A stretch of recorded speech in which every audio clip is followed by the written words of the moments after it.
Hi everyone! Hello, hello, hello. I am going to start singing my intros from now on, I guess. So today I am going to be making some chicken and mac and cheese. Now, it's going to be weird, that's for sure, because I'm trying something new that I've never tried before, and I want you guys to try it, or just at least you guys can see what's weird about it. Well, it's weird to me at least. So I am actually in the middle of making chicken ramen. I have that going. That will be in another video. I'll link whichever comes first below, and I'll tag that, and then you guys can see that and watch that because it's my lazy girl way of doing ramen. But since I'm not a big instant ramen person, I like this better. So make sure you go watch that. So today we're going to be making mac and cheese. It says me chicken mac and cheese, and also I'm sorry if I look weird. I have my hair up. I was at work all day today, and I work all week. I wear a black t-shirt and like yoga pants and no makeup, and my hair is up in a ponytail. So it's also 9:30 at night.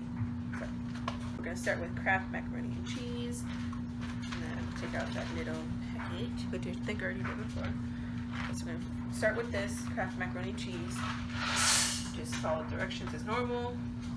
I personally like to just kind of go with my own instinct. I'm able to do that. I'm just comfortable with it, but to each their own. Just follow the box, and I'm going to fill that up. I like to do pasta first and then put the water in because 9 times out of 10 while it's sitting there and heating up, it's cooking. So I'd rather not wait half the time. You should do it boiling, but lazy. And then we're going to have our raw chicken tenders. This is from Aldi's. So is that mac and cheese, and we're going to go ahead and get this prepped up and started. So be right back. Okay, so I'm going to start off with this Penzeys Revolution. All of my in-laws, besides my actual mother and father, in-laws are all in Wisconsin. I'll show you what it looks like after I season it, just so I don't have to hold my phone and have a shake and everything like that. So I'm going to start off with this. So this has notes of, let's see, because I don't know all of them yet. I'm learning them. We got this as a wedding gift because we're newlyweds, and we love these Penzeys spices. So it's flake salt, Telecherry, black pepper, cane sugar, turmeric, orange peel, and coriander, which is really good. I like that. And then going to add some garlic powder. This is just literally from Target. Okay, so this is really, this is not old, like it's still in date, so I don't know why I did that, but it got hard on the bottom, and I use this pretty often, so I don't know why it got dried up and did that. But it spilled on one of them pretty harshly, so I'm going to go ahead and coat a couple of the chicken tenders where it didn't coat them.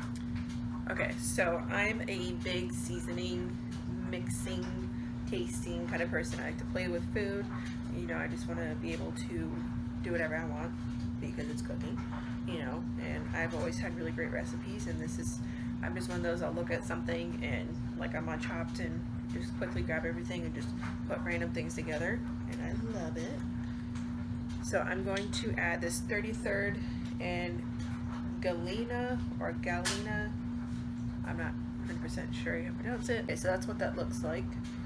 And then it has Telecherry black pepper, which is like literally the best. My mother-in-law got me on that. Paprika, nutmeg, sage, cayenne, crushed red pepper, and basil. So this is a little bit more of the kind of not blackening seasoning, but more of kind of good rub, or it's a little bit kind of similar, or a little bit similar to blackening seasoning. So here's what these look like with all the seasoning. So I did the Revolution first, then the garlic. This is where it spilled, so I put on these two more. And then I did the 33rd and Galena. And so I had the oil, just kind of drizzled it on. So the oven is preheat. Cook here in a second. And I did add water, obviously, so, but we're gonna get there. Okay, so I have a mac and cheese going. It's on, this is what this one looks like. So it's on 4 out of all of them. And so that's gonna go cooking. Okay, so the mac and cheese is done. I drained it, and it is actually cooking right now. I'm going to show you guys in a second here, but I'm going to just stir it just to make sure everything's all nice and cooking evenly. So I ended up draining it. I added almond milk. This is the almond milk that I use. Try not to get the glare off of it. But I get at Aldi's. It's unsweetened, Friendly Farms, almond milk original. I use a little bit of that. I just follow the instructions.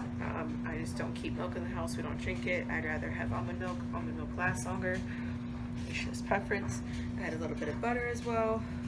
Again, following the box, doing that.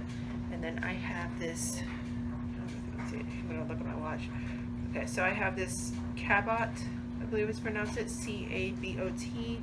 I have this diced up, it's pepper jack cheese, and I'm literally just going to put that in there. Just little cubes, not diced, but cubes of cheese. You really like cheese, and if you remember, my husband's family's from Wisconsin, so we love cheese. And I am going to add that, and I'm going to stir it in.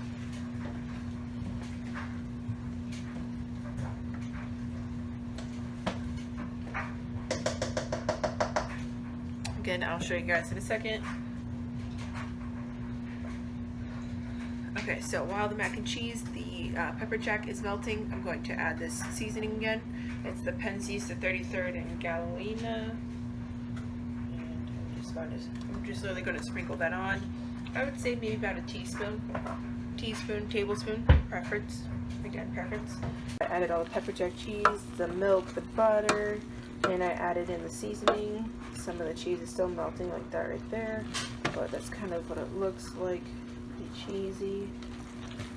And I like to usually let it sit a little bit longer too, just so it melts completely, and once it sets, it'll be good. Okay, so this chicken is cooking. I'm going to take it out here in a second, but that's what that chicken looks like. That's the ramen for the next video. It's cooling down. Here's what the mac and cheese looks like. Looks pretty good. So that chicken I'm going to actually add. So for the chicken I'm actually going, so I'm going to add, the chicken's done. The chicken in the oven is done. I'm going to add this Boar's Head horseradish cheddar cheese. When I got it, it sounded so good. This was at Publix, which is my local grocery store. It's what we have in Florida. I know most of the southern states have that. I don't think any northern states have that, but it's really good. I love Publix. We go there pretty often, so you know, if you have it, that's great. If you don't, I'm sorry. Publix is like fantastic. Publix is famous here, and everybody loves it. So I actually got this. This is kind of what the label looks like, and you can't really see it, but this is just Publix nibby on the back. And they kind of did like sandwich slices for me. I honestly thought I was gonna put the mac and cheese, and I decided not to, because I have the pepper jack that is, I had pepper jack, I had like maybe a quarter of it left, and I wanted to finish up, and you know, why not, right? So I'm gonna take these. Ooh, it smells a lot like horseradish. I mean, I know it would, but I am going to peel this in half. Peel. Let's go ahead and get that. Oh, that's not even half. We'll make it work. How about that? Because the slice is a little messed up. There we go. So I'm going to go ahead and put that straight on the chicken tenders. I'm not going to show this part since I'm going to need 2 hands, and my phone, I can't hold that, so I'll be right back. Okay, so here's what the chicken tenders look like. The seasoning, you see it on the chicken tenders. And here's a horseradish cheese. It smells delicious. You see seasoning get a little burnt on the side, but is in there for about, I would say about 15 minutes at 375. Chicken tenders don't need cook long, but I just like to really make sure that they're cooked. They get nice and juicy. I like to put it with cheese, so it just really helps to keep that moisture in there towards the end. And just add a little extra too if it does get a little dry. You can always add a little bit more olive oil on top, or chicken broth. Just go ahead and make sure that's moist. So we have that. And then we have our mac and cheese.